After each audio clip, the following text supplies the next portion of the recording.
After 7 months since Donald Mustard had left Epic Games, now he finally comes out of the shadows. A lot of the questions that we've been asking ourselves for the past 7 months have now finally been answered. But what is going on YouTube? It is your boy ThunderBuddy29 here, back today with another video. And today I kind of just wanted to talk about the Donald Mustard interview and kind of give my own thoughts on it, because this was probably one of the biggest events that has happened in the Fortnite community in a very long time, and the most critical one at best. Now before I get right into it, I just want to say, I hope you enjoy these types of videos, and if you do enjoy this video, make sure you smash that like button down below, subscribe, share this with your friends, and hit that bell so you will never miss another video, and of course join the channel today. But anyways, we got a lot to get into in this video, so without further ado, let's begin, shall we? Alright folks, so before I jump right into it, who is Donald Mustard, and why is this even a big deal?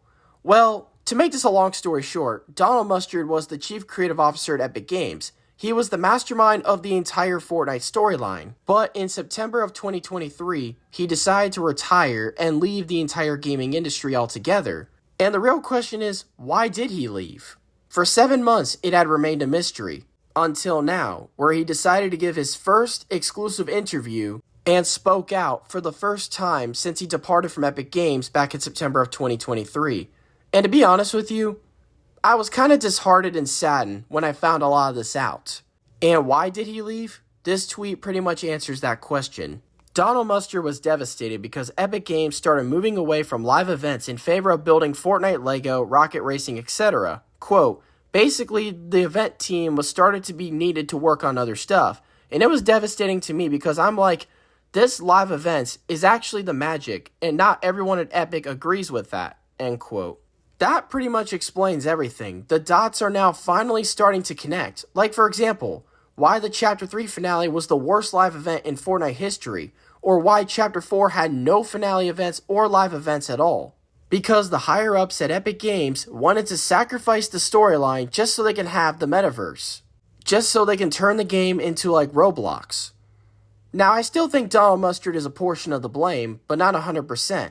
Not as much as we had thought before. Because he was in favor of Fortnite turning into a metaverse, but he was not in favor of how it was being carried out. He still wanted to continue working on the Fortnite storyline, which honestly in my opinion is probably one of the only few good things left about this game. But Tim Sweeney and the other higher-ups disagreed and were turning down his ideas, which saddened him. And even some of the staff that was in charge of working on the Fortnite storyline were being pulled to go work on the metaverse, which saddened Donald Mustard even more. Donald Mustard was essentially the builder who built a tower made of wood, and Tim Sweeney and the higher-ups at Epic Games were the giants who knocked it down and destroyed it. Just so they can make a metaverse and make all these game modes that are only getting on average 50 to 70,000 players in total. It was absolutely fucking atrocious that they would sacrifice the storyline just for that, just to make a quick buck and not give a shit about the player base at all. And let me tell you, a lot of people did not take this well. A lot of people were sad and pissed off when this information came out. Because this is something that we are always constantly seeing in the gaming community. Fortnite is just one of many examples. But at the same time, it's all starting to make sense. And the one thing I just want to add on is Epic Games definitely has some of the worst higher-ups in the entire gaming industry, I'll tell you that much. Donald Mustard was somebody who we thought was a villain before. But it turned out he wasn't. He was actually one of the only few people that actually did care about the community and had so much love and passion for the game. Even in old videos and interviews from the past that Donald Mustard was in, he had so much excitement when he was discussing about upcoming updates or talk about the future of Fortnite in general. Like a charged pistol or something, and it was like, zzz, and you have to hold it down, then you let go, and it's like, if you miss, you miss. That'd be awesome. Like, I think it'd actually be really cool to have a gun like that. That's like a charge where you have to hold it, charge it up. You know, it's sitting there.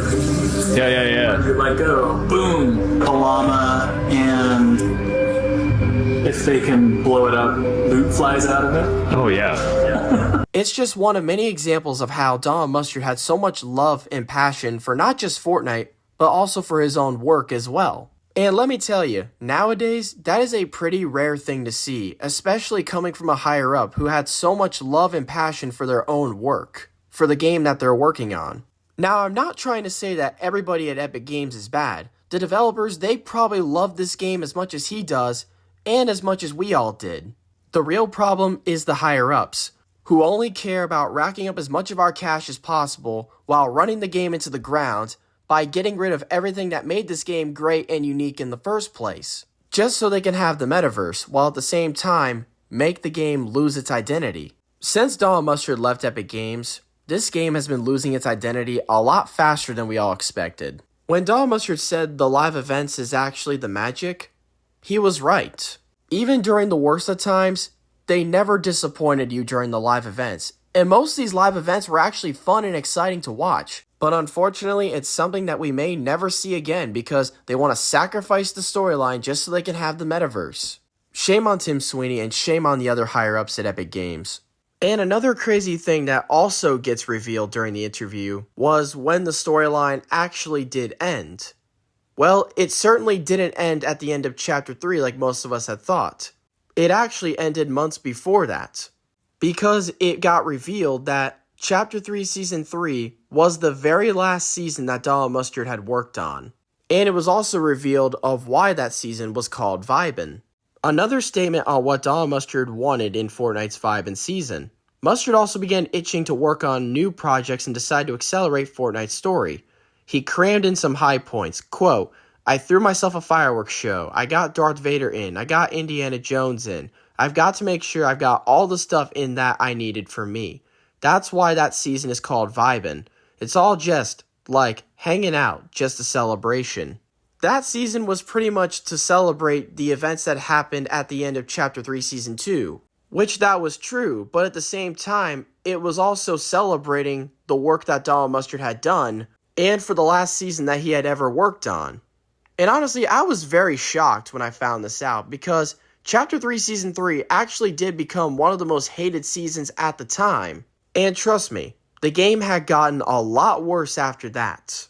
Now, there's one last thing I want to talk about that he did mention in the interview, and this I actually think was pretty interesting, was how he came up with Fortnite.